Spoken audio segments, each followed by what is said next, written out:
As I mentioned to you in the beginning, the book of Job is a book that has been used in many preachings, and most of them, for some reason, they portray God as a villain. Blame it on God. He's playing with me. He's got me sick. Why am I going through these issues in life if I'm his son? Why do I have to go through this? Why not the one that is causing all the evil? Why not? It goes on and on. And it seems to me like sometimes as preachers we are guilty of that. It's like we're instigators. And because we don't understand a lot of things.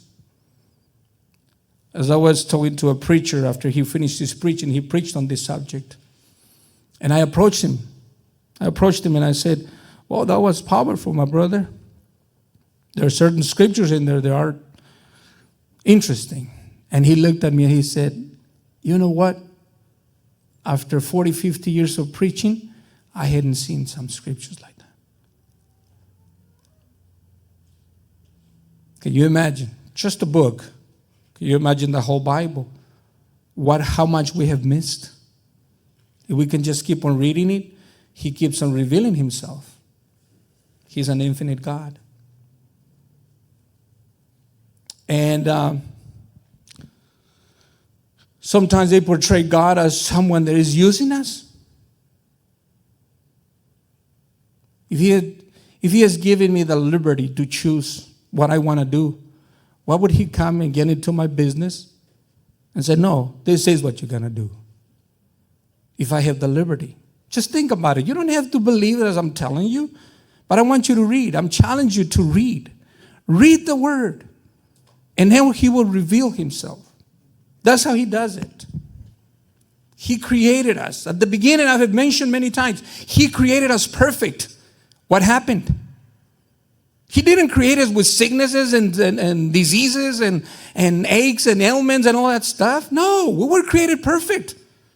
Something happened along the way. And I know what it is. And you guys know what it is. I'm hoping you know what it is already. Why are we going through all the sufferings and pains and all that stuff? Why? Because of sin. You must say, well, but I'm not causing any sin. No. This body became corrupted, made of dirt. The dirt was damned. Look all the way to the beginning. But my challenge is, why am I challenging you here? So you can read and get into the word. Otherwise, we're just gonna know about God, heard about God. Yeah, my grandpa told me about God. My grandma told me about God. The pastor told me about God. But really, you haven't really digged in there. You haven't really asked God, I need to get to know you better. I only know because I heard from you. I only heard of you. There is a difference between punishment and correction. A lot of people, he was punishing Job. He gave the devil permission to go and punish Job. Really? Maybe you haven't read the whole book. Personally, I don't believe God does that. I don't believe God will give permission for the devil to come and take you down. And I'll go through an example real quick. You as a father, you as a mother, do you want to see your children suffer? Not me. So what makes me think that it's okay for God to see me suffer? No. It's not in God's plan for us to suffer. It was not in the beginning because he created us perfect. But sin comes in and that destroys the whole thing. Now he's giving us a chance to go back to our Creator, for our soul to go back to him. I have to make that choice. He's giving me the will. Son, you belong to me. I created you with a purpose. And you go in the wrong way. Come back to me. And he's asking and he's begging, come back to me. But he's not going to send a belt. He's not going to send a chain to bring you back. No, far from God. As I say, you as a father, you as a mother, you don't want your children to go through that. And I believe God suffers because he sees us suffering, and many times because we want to suffer. We want to keep on going the wrong way. And he's begging us, and he's begging us. And you see it in the book of Job. So to me, the book of Job is a little bit different than what the average bear might might think. Average person. To me, the book of Job reveals the life of a person that has accepted the Lord in his heart, but has not taken the time to get to know him. He also thinks that he is exempt. You know, the person as they come to the Lord, many times we think that we're exempt of all the evils of the world. Just I become a Christian, I'm exempted of all that stuff. No, his body is exposed to it. He's already exposed. Sooner or later, it's going to start aching. It's going to start aching. Sooner or later, you're going to need glasses. You can say no so many times. Let me take Brother Roland under the bus. He needs glasses, but he refuses to use glasses. I needed glasses all the way since I was 42 years old. And I didn't want to use them. Of course not. Who wants to use them? No, of course not. But this body is going down. It's going down the drain. It's going to die. It's going to go. It's going to fade away. Some, 30s, 40s, 50s, 70s, some 90s. Whoa, that was a lot. Yeah. But this body is going to go down. Why? Because it was corrupted. So what did Jesus come? Give us life, forgive us of our sins, so one day we can go back to God because he created us. Our soul needs to go back to God because he created us. And that's what he says. I have put forth life and death, good and evil. You choose. See, I choose. I choose whatever I want to do in life. I want to do evil, I choose. I want to suffer a lot of things, I choose. I choose to go out there and get beaten. I choose to go out there and get drunk. I choose to go out there and do whatever I want, right? Yeah, I have a free will. So a lot of sufferings come because I chose. Think about it. No, I did not choose to have this disease. Of course not, because your body is corrupted. We don't know. We don't know how long this body is going to take. I don't know. We just received the news of a pastor's daughter, 36 years old. Cancer, passed on. But you know what? She made a good choice. She decided to serve the Lord even though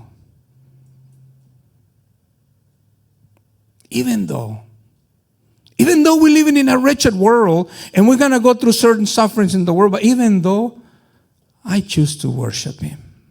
It doesn't matter my condition. And you know what? That will bring peace to your life. That will bring peace to the sufferings. Why do I say that? Because we have experienced it. And you have experienced it as well. That means God is along with you fighting your battles. God is going along with you fighting your battles because he knows that we need him. God, you're going to go through some rough stuff, son. Some rough stuff. But I'm here for you if you want to. I'm here to help you. I'm here to help you. I'm here to ease that pain that your body's going through. Like I said, some miracles happen, and they do, but some don't.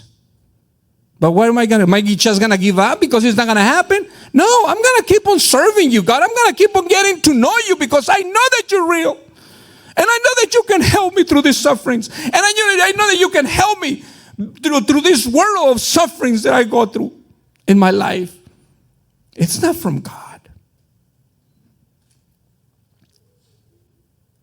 Because what happens is a lot of times we think that we're exempt of all evils and all pain, suffering, sicknesses and all that. And we think that evil should not come to us because we're sanctified. No. This body's going to stay. It needs to stay, as a matter of fact. It cannot inherit eternal life.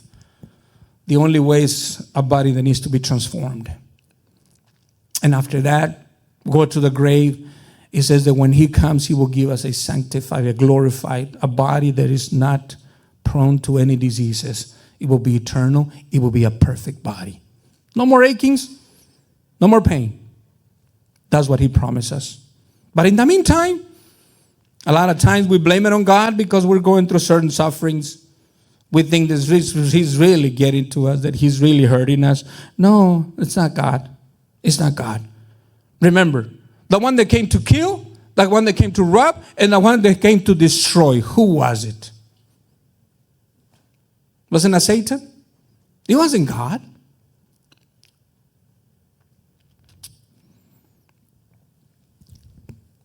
And a lot of times we blame it on God. If we're not delivered from the sicknesses, if we're not delivered from those, whatever we're going through, then we get mad. And you see Job, the first couple of chapters, he's all right. But then when it comes to him, then he goes at it big time. He gets bitter, and he starts asking God, and he starts rebuking God, and he starts telling God, why do you send this to me? Why are you testing me? No. Remember one thing. The book of Job is poetry. It's like a poet saying that book. And as a poet, you decorate it here and there. You put a lot of things here and there. You could be just a bare mountain, and you put trees, and you put flowers, and you put animals, and you put bears and lions and kings of my, and everything in between. As a poet. So if you read it as a book of poetry, you understand it better. Because he will come and tell you who God really is, and what the wonderful works that he did, the creation, the animals, how he created them, and how unique you are. If you see the big picture, that's why I challenge you to read it. To me, the book of Job is designed to show God's integrity and to show his masterful piece that he has created. Man, the world, animals, etc., the planets, the stars, everything. It just tells you everything, how he created it. In the beginning, he will describe Job, who he was. And I'm going to skip all that. You're going to have to read that, okay? He's going to, on chapter 1, he's going to tell you who Job is. He was a man, just like any other man. And then he will describe that, that one day the devil came, and the children of men came to God, and they started talking to God, and God sees the devil. Hey, what's going on? Where you been? And then some preachers will go, oh, I think the devil is making a deal with God. Give me a chance to do some evil to this guy. Yeah, try him out. Go ahead. Put a headlock on him, see what his reaction is going to be. Really? Do we have that kind of God? Do you see that kind of God? Maybe that's why people don't believe him. Maybe that's why people really, they really hate him instead of loving him. Maybe it's our fault. Maybe we have portrayed the wrong God to the people. Instead of the loving God, we have told them, God is going to punish you. You're in for a good one. Think about it. But you got to read. On chapter 1 and verse 4 and 5, it will tell you about his devotion to God, all right? He knew a little bit about God, like we all knew a little bit about God when we started our journey, or even though when we were born, because our parents told us, there is a God, son, there is a God, there's a God, there's a God. They told us about it, but we never experienced him. So whatever they told us, that's how we acted. That's how we said. That's what we said. Whatever my dad and mom and dad told me about God, that's what I'm going to say. But I never had experienced him. As a matter of fact, it took me probably 30 years to experience really God in my life and to start reading his book. 30 years. I mean, in those 30 years, I was blaming him for some things.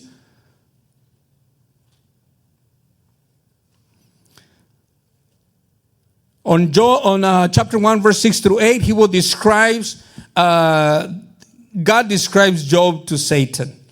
And then on Job, on verse 9 through 11, I named it Satan the conman. He's a cunning, he's a cunning, evil creature. He will try all kinds of ways to come and deceive you. Then on verse 12, that's when you see that deal making. God making a deal with the devil, I'm sorry, I don't see it like that. Hey, that's just me, okay? Somebody told you different, that's fine. I respect you. I respect your point of view on this. But I just want you to read it. And read it careful. And then on 13 and through 18, you will see the attack against his children and his possessions. You got to read it. And then on verse 20 and 22, you're going to see the attitude. The way he sees everything going on in his life, Job. Let me read this one. Verse 20. Then Job arose after all his animals, his riches are taken away, and his sons have been taken away. And see, I don't see God taking away no one, okay? Why? Because he created us to give us eternal and life eternal, right? So I'm sorry, I don't see that because of what I read. Because he says that the enemy came. You remember, he's the power of the air. He's the prince of the power of the air. He says that like a tornado came and wham, it dropped the structure where his children were having a party, and the structure just blasted right upon them, and he killed them all. Let's see his attitude. Chapter 1, verse 20. Then Job arose and tore his robe and shaved his head, and he fell to the ground and worshiped. And he said, naked I came from my mother's womb, and naked I shall return there. The Lord gave, the Lord has taken away. Blessed be the name of the Lord. In all this, Job did not sin, nor charge God with wrong.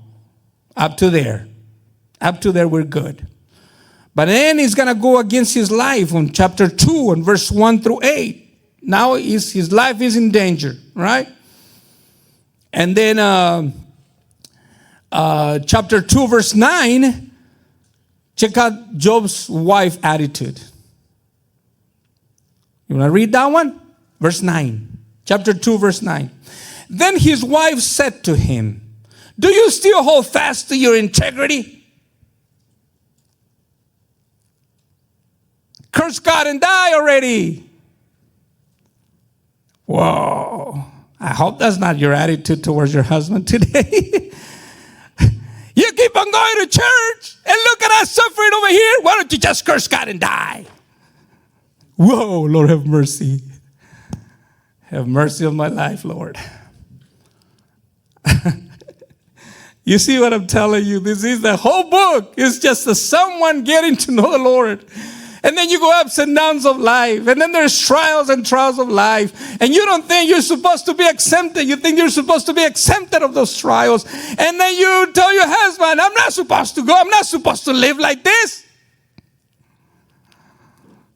Yikes. Curse God and die. But he said to her, you speak as one of the foolish women speaks.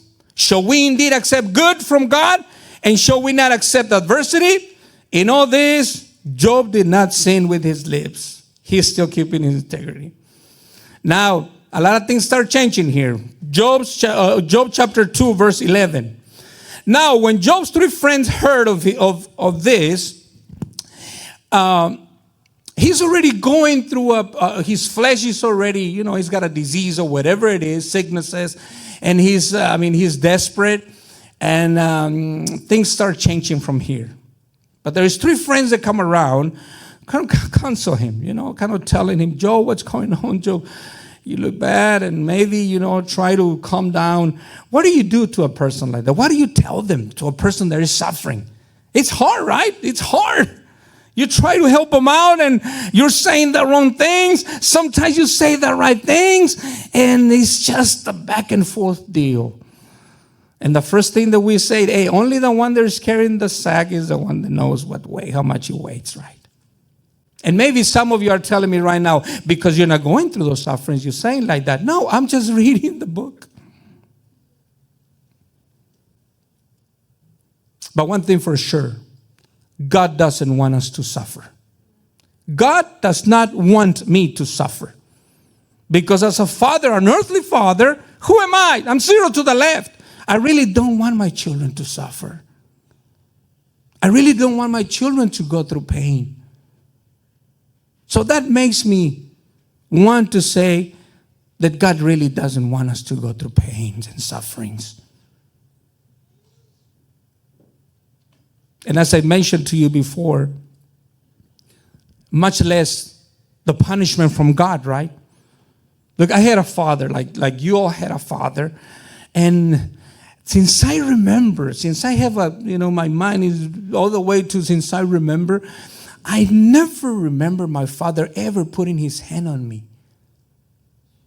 Or getting a chancla and just whang. Or my mother, I remember my mother threw a corn on the cob, just wham, and just threw it at me. Because I was a saint? No, she got desperate. She didn't know what to do. No, because I was doing something wrong. And I knew I can get away from her in a wink of an eye, because I was little, I was tiny, I could just run out of there. And I did run out of there, and I turned around and I just stood in front of her. She wasn't far away over there. And I just looking at her like a baseball catcher over here, and she's ready to just throw that thing at me.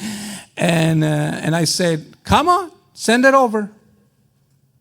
Did I deserve a good whipping? Yes, I did.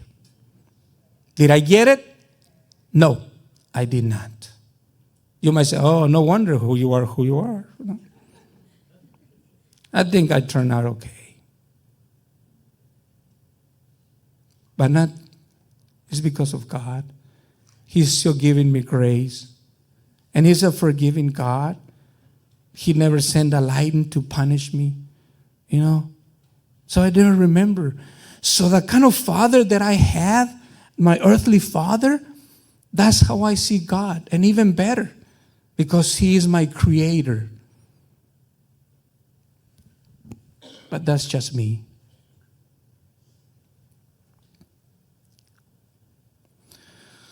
Now, how do you tell someone like that? How do you try to counsel someone?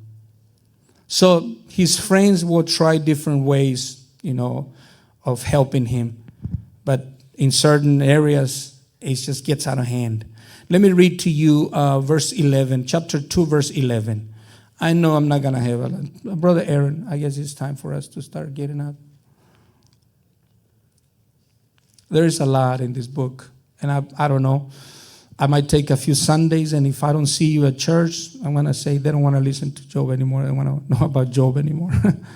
But I'm hoping not, because we're here to learn about God. That's why we're here to learn. Verse 11, it says, now when Job's 3 friends heard of all this adversity that had come upon him, each one came from his own place. Eliphaz the Temanite, Bildad the Shushite, and Zophar the Naamathite. For they had made an appointment together to come and mourn with him and to comfort him. That was their purpose. They wanted to comfort him. And when they raised their eyes from afar and did not recognize him, they lifted their voices and wept. And each one tore his robe and sprinkled dust on his head toward heaven. So they sat down with him on the ground 7 days and 7 nights.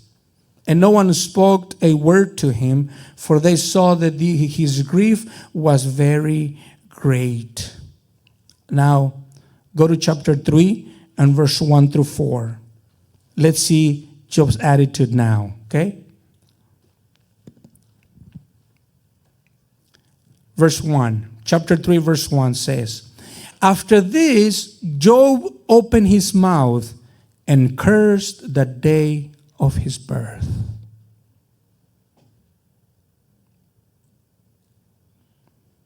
And Job spoke and said, may the day perish on which I was born. Now he's hating the day that he was born. He wishes it would have never happened. Don't we feel like that sometimes when we are pushed to the limits? We go through some agony, we go through some sufferings, and things seem not to get right. Of course, the first one that we blame is God. But remember, it's not God. May the day perish on which I was born, and the night in which it was said, a male child is conceived. May the day be darkness. May God above not seek it, nor the light shine upon it. And then on chapter 3, verse 20, he will start questioning his life. Why is life given to him who is in misery, and life to the bitter of soul? It turns into bitterness. Anger turns into bitterness toward God.